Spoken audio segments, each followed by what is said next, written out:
Hey everybody, it's Laura. This is the second or third time I'm recording this video. This time for the incredibly vain reason that I didn't like what my hair looked like in the other video. It doesn't look much better today, but you know what? We're going for it. I'm coming to you from our makerspace and podcast studio. Did you know we had a podcast? We do. It's called The Bookmark, and on our podcast, The Bookmark, we recommend all kinds of different books for you to read that we really love. And that's what I'm doing for you today. So if you like what I'm doing today, tune into The Bookmark. We have podcasts go live on the first Tuesday of the month. Listen to us wherever free podcasts are given away freely. The podcast platform of your choice. So, our first book is called Youngblood. If you like dark academia, this book is dark academia meets vampires. Yes, it is.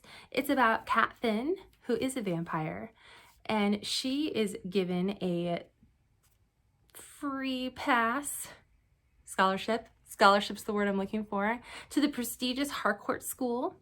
It is secretly vampires only. So she gets to go to the school and she is rooming with Taylor, who is from the vampire elite, because vampires in this world don't drink human blood, they get by on a blood substitute. So as they are trying to get used to living together in a room, as you do with roommates, they're finding that there are secrets at this school because dark academia. They find the body of a dead vampire, and Kat makes a shocking discovery in the school archives, and the two realize there are deep secrets at Harcourt, secrets that link them to the most powerful figures in vampiredom and to the synthetic blood they all rely on. So if you like dark academia, if you like vampires, if you like love stories, this is one for you. I'm obsessed with this cover. It's by Kevin Wada. He also did the new Carry On covers by Rainbow Rowell, and if you like Carry On, you'll love this book. This one I'm reading right now, it's called Our Crooked Hearts, and it is about a girl named Ivy. Her summer break starts out with a horrible car accident where she gets smacked in the lip, breaks up with her boyfriend, and gets grounded all in one night. She finds, as this is happening, that there's some weird magic stuff going on, and that her mother and her mother's best friend might be the root of this. So this story is split between the suburbs where Ivy's living right now and the city where her mother grew up when her mother was a teenager and starting to get involved in this witchcraft. So if you like gothic stories of any kind, if you like kind of a dark fantasy like Holly Black, if you liked Melissa Albert's other books, Hazelwood, that series, you will love this one. So pick this up when I'm done with it because you can't have it right now. It's mine. Then I have a series for you. This is for people who like Indiana Jones. If you've watched Indiana Jones, if you haven't, what are you waiting for? Get Indiana Jones. If you liked The Mummy with Brendan Fraser, which is also a classic, and you should go get that, you will like this series. I have the first two right here. This is the first one, Curse of the Spectre Queen, and then we have Rise of the Snake Goddess is the second one. These are Samantha Knox books. They're set in the Victorian era, kind of. Maybe post-World War I think is actually when it is. So not quite Victorian, little post-Victorian. And Samantha fixes antique books, and in this book, she's working at an antique bookshop.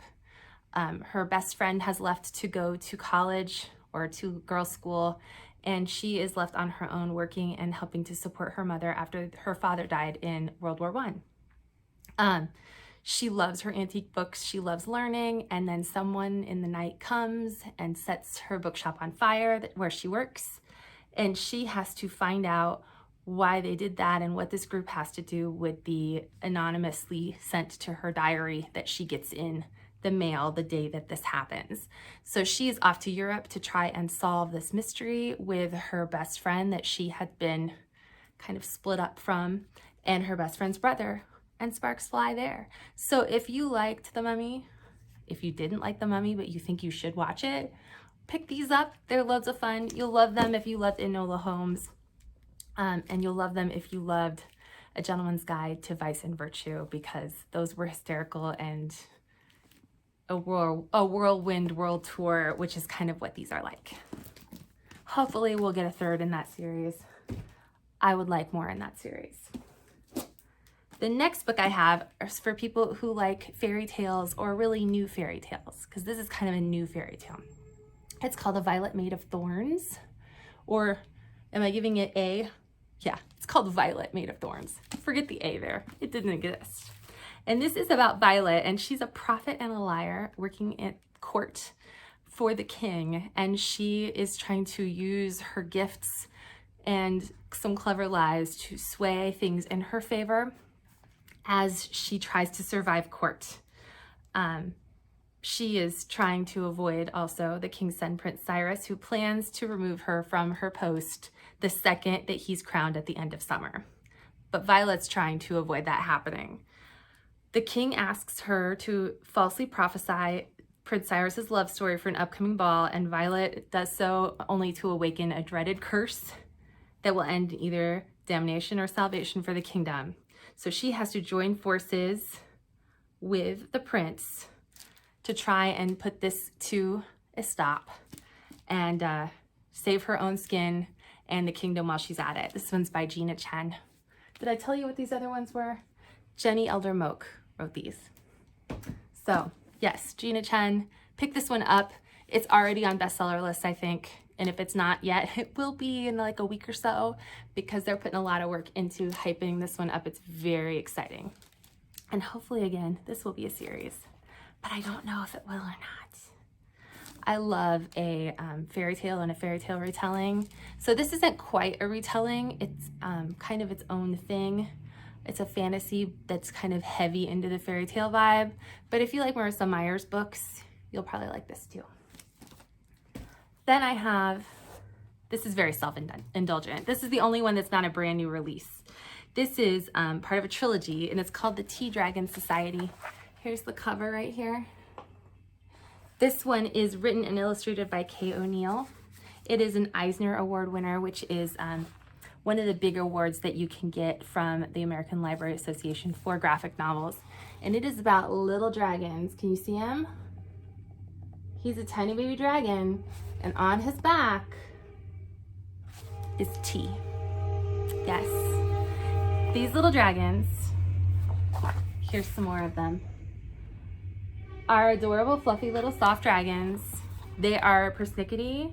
They must be cared for very specifically, and if they're happy, from their back or from the top of their head grow little flowers, and if your tea dragon loves you, they will let you use some of those flowers to brew a tea. And I think, if I'm remembering right from when I read this, you can kind of share your tea dragon's dreams when you do that. And you get really close to your dragon, and they become part of your family, like you see here.